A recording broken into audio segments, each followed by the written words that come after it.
Right now, before you do anything else, I want you to try something with me. It takes 5 seconds. Take one of your hands and lay it flat. Now, with the thumb and forefinger of your other hand, gently pinch the skin on the back of that hand, the loose skin between your knuckles and your wrist. Pinch it, lift it up into a little tent, hold it for a second or two, and then let go. And watch, does the skin snap right back down, flat and smooth, instantly? Or does it stay up, like a little tent or ridge, and sink back down slowly, taking its time? Hold on to what you just saw, because in the next few minutes, I'm going to explain why that simple little pinch may be telling you about a hidden danger, one that is extremely common in people over 60, that quietly causes confusion, exhaustion, dizziness, and falls, and that almost nobody at home knows how to check for. By the end of this video, you'll know exactly how to read your own body and exactly what to do about it.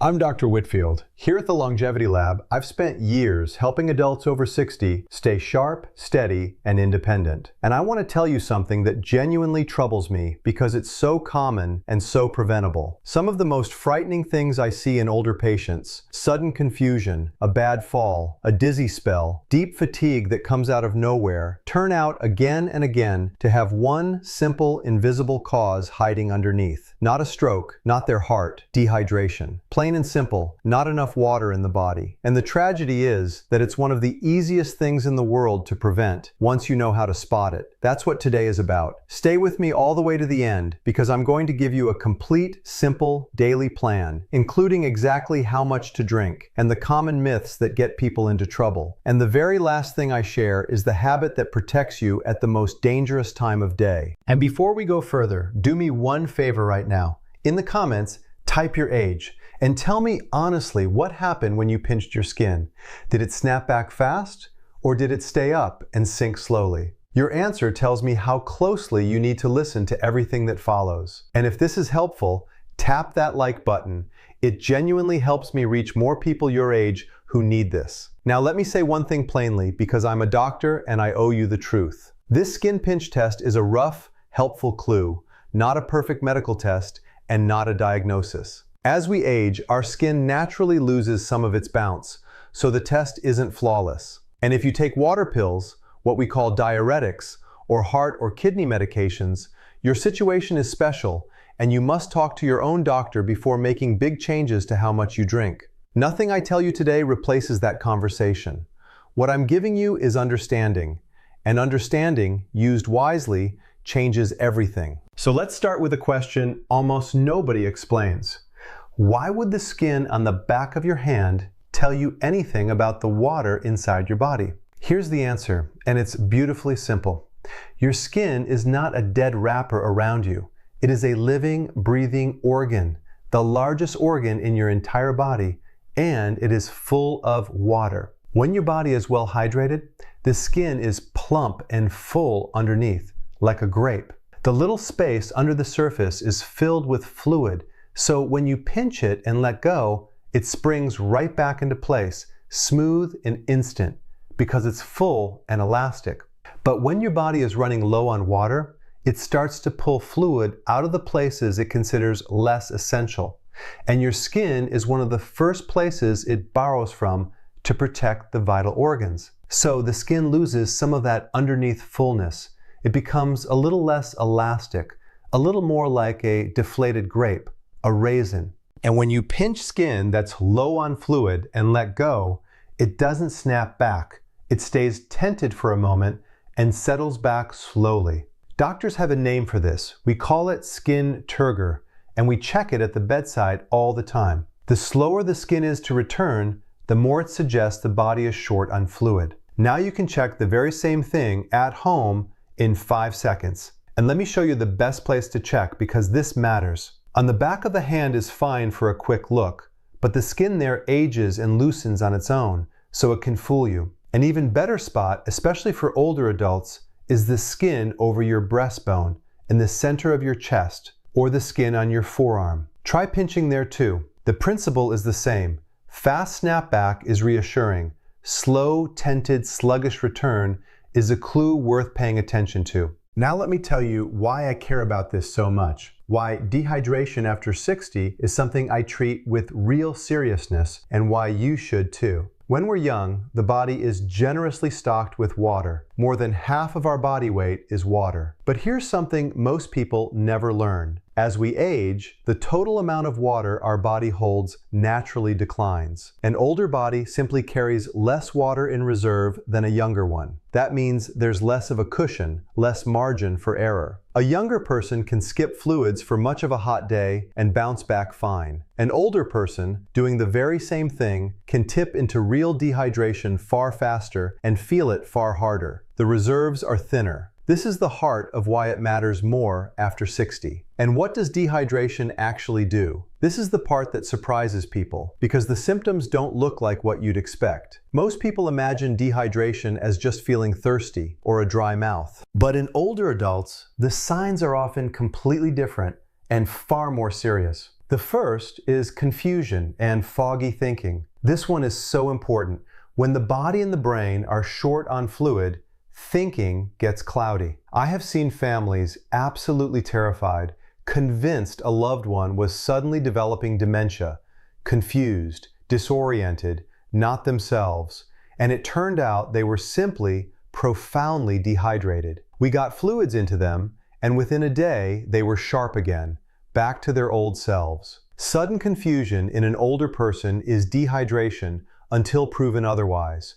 Please remember that. The second is fatigue and weakness, that bone-deep tiredness where you just don't have the energy to do anything, and you blame it on age. Very often it's not age, it's that your body, low on fluid, is struggling to do its basic work. The third is dizziness and lightheadedness, especially when you stand up. When you're low on fluid, the volume of blood in your vessels drops. So when you rise from a chair, your blood pressure can't keep up for a moment, and the room spins. And that dizziness leads directly to the fourth danger, the one I fear most: falls. A dizzy spell from dehydration, a moment of unsteadiness, a fall, a broken hip, and an independent life can change in an instant. So much of this traces back to something as simple, as preventable, as not enough water. And there are quieter signs too: constipation, headaches, more urinary infections, even a racing heart. Dehydration touches everything because water is involved in everything your body does.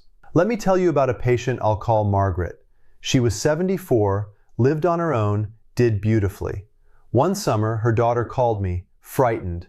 Margaret was confused, unsteady, not herself, and the daughter was sure it was the start of something terrible. When I saw her, I pinched the skin on her forearm, and it stood up like a little tent and sank back slowly. Her tongue was dry. She'd been so busy in the warm weather, and like so many older people, she simply hadn't felt thirsty, so she'd barely been drinking. We gently restored her fluids. Within 2 days, Margaret was completely herself, sharp, steady, laughing. The dementia her daughter feared was a glass of water that hadn't been drunk. I have seen that story, with small variations, more times than I can count. So this brings me to a question that puzzles a lot of people.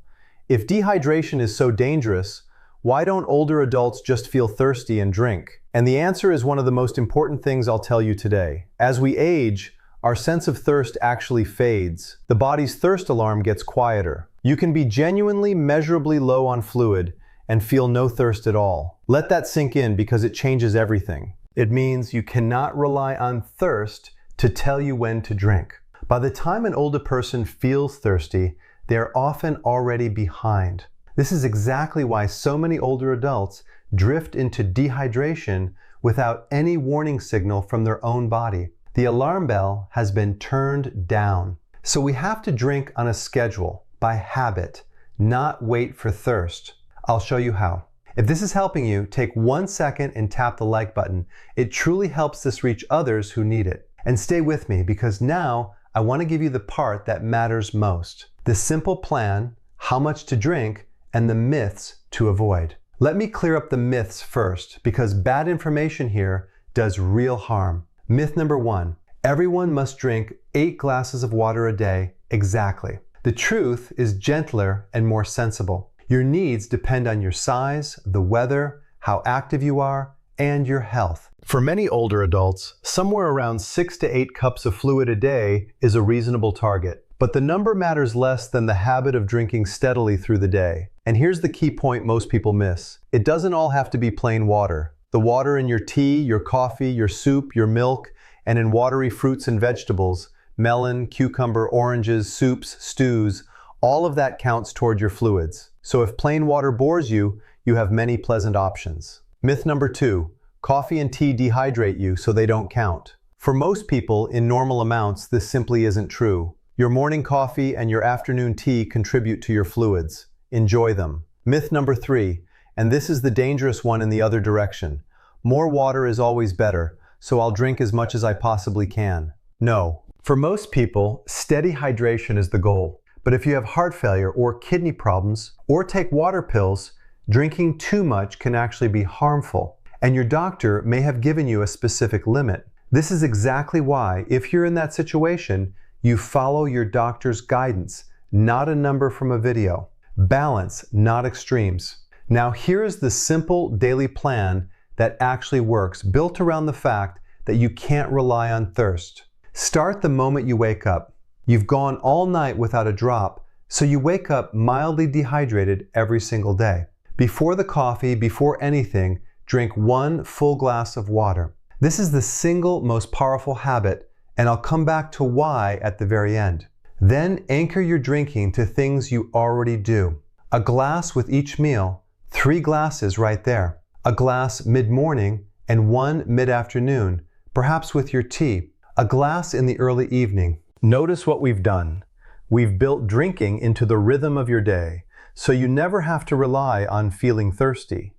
Keep a glass or a bottle where you can see it, out on the counter, by your chair, because for hydration, out of sight really is out of mind. A few gentle tips that help. Keep the water at a temperature you enjoy, so it's a pleasure, not a chore. If you don't love plain water, add a slice of lemon, orange, or cucumber. Eat your fruits and soups, and be extra careful, extra deliberate on 3 occasions. In hot weather, when you're ill, especially with any fever, vomiting, or diarrhea, which drain fluids fast, and when you're traveling. On those days, drink more, on purpose. And one honest, practical note, because I know it's the real reason many older people hold back from drinking, the worry about needing the bathroom too often, especially at night. Here's the gentle solution. Drink steadily through the daytime, front-load your fluids earlier in the day, and then ease off in the 2 or 3 hours before bed. That way you stay well hydrated all day and you protect your sleep. Don't let the bathroom worry push you into dehydration. Just shift the timing. Now I promised you one last habit, the one that protects you at the most dangerous time of day. It's this, that glass of water first thing in the morning. Here's why it matters so much. Overnight, you lose fluid with every breath and don't replace it. So by dawn, your blood is at its thickest and your fluid is at its lowest. And the early morning hours, as it happens, are when more heart events and strokes occur than at any other time of day, and when dizzy spells and falls on the way to the bathroom are most likely. That one morning glass of water, taken before you even fully start your day, gently restores what the night took, thins the blood a touch, steadies you on your feet. It is such a small thing, and it protects you at the very hour your body is most vulnerable. 1 glass every morning. Please don't skip it. So here's your task this week. First, do the skin pinch test on the back of your hand and on your forearm or chest, and just notice how fast your skin returns. Second, starting tomorrow, drink 1 full glass of water the moment you wake up every single day. And third, put a glass or bottle of water somewhere you'll see it all day and sip from it steadily. 3 simple things. And please, don't use the skin test to frighten yourself or to diagnose anything. It's a rough clue, not a verdict. Your job is to notice, to build the steady habit of drinking, and if you take heart, kidney, or water medications, to talk with your doctor about the right amount for you. That noticing, that small daily care, is the part almost nobody does. And it's the part that quietly prevents so much. Your skin has wrapped you, protected you your whole life. And all along, it's also been holding a simple truth about what's happening inside you. Now you know how to read it, and you know the gentle daily habits that keep your body and your mind full and steady and clear. So drink that morning glass. Keep the water where you can see it. Don't wait for thirst that may never come. Your future self, sharp, energetic, steady on your feet, will thank you for it. In the comments, tell me, when you pinched your skin, did it snap right back or did it stay tented and sink slowly? I read these and they tell me what to make for you next. And if there's someone you love who's over 60, especially someone living alone, please share this with them and do the pinch test together. It might be the most caring thing you do for them this week. It might be more than that. Take care of yourself. You've earned these years. Let's keep you full of life in every sense. I'll see you in the next video.